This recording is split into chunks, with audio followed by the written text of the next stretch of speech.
Thanks for visiting Buffzone. My name is Kyle Ringo. I'm the CU beat writer for the Camera newspaper. With me, as always, is Neill Woelk. And Neill, you're not going to Lubbock this weekend. Lubbock, Texas, not one of your favorite places?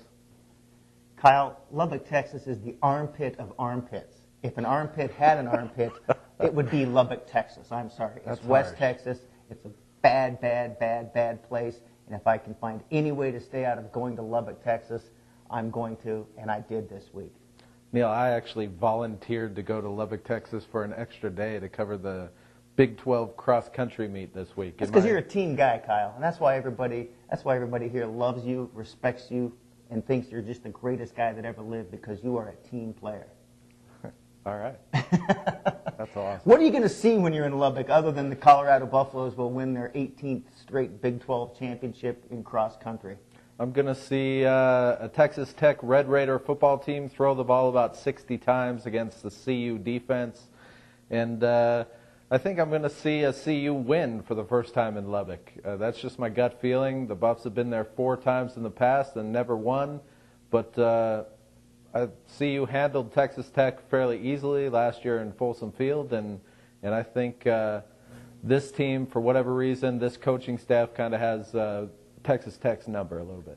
Uh-oh, this is bad news, Buff fans. If you're watching this, this is bad news because Kyle Ringo has just applied the kiss of death. Kyle Ringo, when he picks the Buffs to win, it's not a good sign. But I have to agree with you. I think they're going to go down there and play very well. I think they're going to go down there and win because I have not been impressed with Texas Tech for the last 5 years. The next time Texas Tech wins a game that really matters, it will be the first time that they win a game that really matters. Yeah, you just called them a fraud on our earlier show this week. Oh, they are. They are. I'm sorry. Texas Tech throws the ball for 7,000 yards against Sam Houston State or whoever they play in that preseason schedule. Then, when they have a big game, such as last week at Missouri, they go up there and they're exposed. Graham Harrell throws 4 interceptions. Michael Crabtree doesn't score a touchdown. And that's what happens when they run up against decent defenses. It happened here last year against Colorado. I mean, Texas Tech was supposed to be a good team. They came up here to Boulder last year and just got rolled 30-6 by a team that won 2 games all year long. And so I've never been a fan of that Texas Tech offense. I've never been a fan of the way they play the game. They love to roll it up on people that can't defend it. And then when they have to get against a good team, you know, it comes apart at the seams. You know, that Missouri game is a good example of why I think the Buffs will win this game. Missouri doesn't have a particularly strong running game, but the Tigers ran for more than 200 yards on that Red Raider defense. And the Buffs, you know, the Buffs have struggled running the ball at times, but if Missouri can run for 200 yards against the Red Raiders, I think the Buffs will probably at least match that, and I think that's why they'll win, because they'll be able to keep that Texas Tech offense off the field for long stretches of the game, and I just think that's the key to the win there. Yeah. The other thing that strikes me is Missouri's defense has not been overwhelming this year, and they pretty much dominated that Texas Tech offense.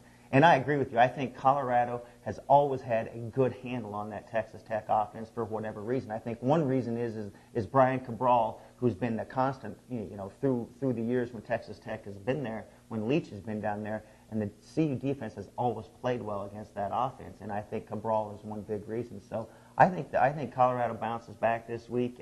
They get rid of some of that inconsistency. They take another step forward. They've been kind of, you know, swimming in place here or paddling in place, whatever you want to call it.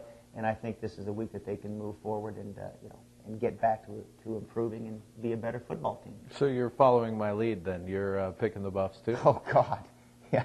How come it isn't you cursing the Buffs? Well, because I picked them to beat Oklahoma. You pick them to beat everybody though. You never pick them to lose.